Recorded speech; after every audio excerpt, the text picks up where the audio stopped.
Amis fermiers, amis fermières, bonjour, bienvenue à la ferme, bienvenue sur Cocotte TV. Aujourd'hui, je vous présente le Corsair 1500 en version 2.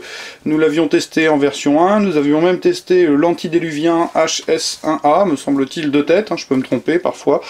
En tous les cas, nous avons le quasi haut de gamme, puisqu'il existe normalement un 2000 qui est situé juste au-dessus. Donc, il s'agit d'un casque qui est présenté dans un bundle qui laissera apparaître une partie du casque. On retrouve le Vengeance en jaune 1500, un rappel du fait qu'il est Dolby, qu'il propose une virtualisation 7.1, qu'il est équipé de drivers de HP, pardon, je tapais dans la caméra, de 50 mm. Au niveau du bundle, nous avions les clauses de garantie Corsair. Le casque en lui-même, comme vous le constatez, propose un look tout à fait consensuel, mais ô combien réussi, il n'y a rien à dire à ce niveau-là. Aucune critique à faire sur la finition, c'est plutôt pas mal. 2-3 petites imperfections ici dans les ajustements des réglages, mais bon, c'est quand même pas bien méchant, parce que pour le reste, c'est vraiment le sans faute. Le look, je le disais, plutôt consensuel. L'arceau très massif, assez gros, est recouvert de sky finement troué, et on en aperçoit, petite attention esthétique, du bleu au fond, c'est plutôt sympa, sur piqûre en bleu. Donc une mousse épaisse et souple, un sky de qualité sur l'intérieur. Les réglages accueillent un support habillé de platine, donc habillé d'aluminium anodisé embouti. Donc comme vous l'entendez, les réglages sont très nets, très marqués, ça inspire véritablement confiance. Pour l'instant, a priori, il ne devrait pas y avoir de soucis. Le support est monté sur pivot, ce qui permet à l'oreillette de s'adapter à la forme, aux différentes formes de tête, pardon. La coupelle en elle-même est montée elle-même sur rotule, donc lui laissant une petite liberté dans tous les sens. La coupelle est constituée de plastique lisse, granuleux, pardon, mat, d'un plastique lisse aspect laqué, d'une petite rondelle de plastique de sky de qualité, d'une mousse pot de pêche. Le HP est protégé par une toile acoustique bleue.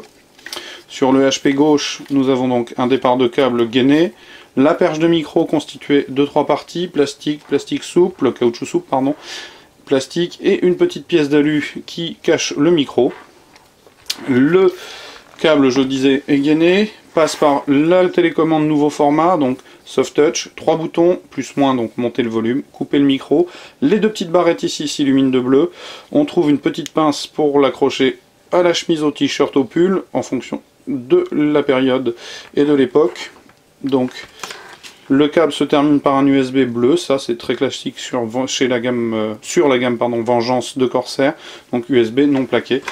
Alors étant donné que je l'ai déjà testé, je peux vous donner quelques indications. Un casque qui somme toute propose une restitution relativement équilibrée, un beau dynamisme, un dynamisme qui justement lui amène peut-être un petit manque de subtilité, de finesse sur les basses.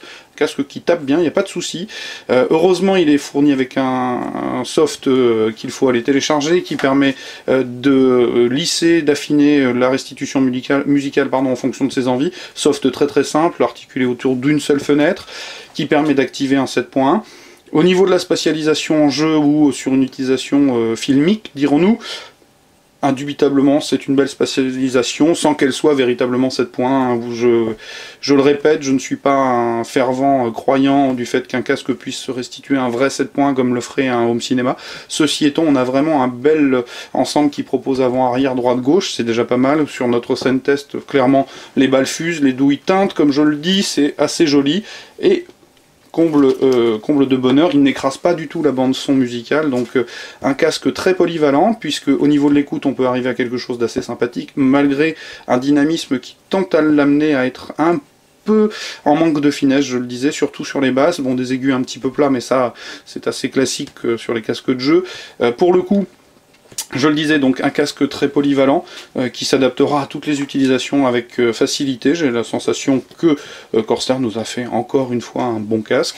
Au niveau du tarif à 89,90 €, il se positionne en face des Tesoro, Gamdias et autres consorts que nous avons pu tester il y a peu. Indubitablement, il vaut mieux mettre 10 € de plus pour ce Corsair que pour un Gamdias par exemple, qui a une restitution musicale qui est beaucoup moins de qualité.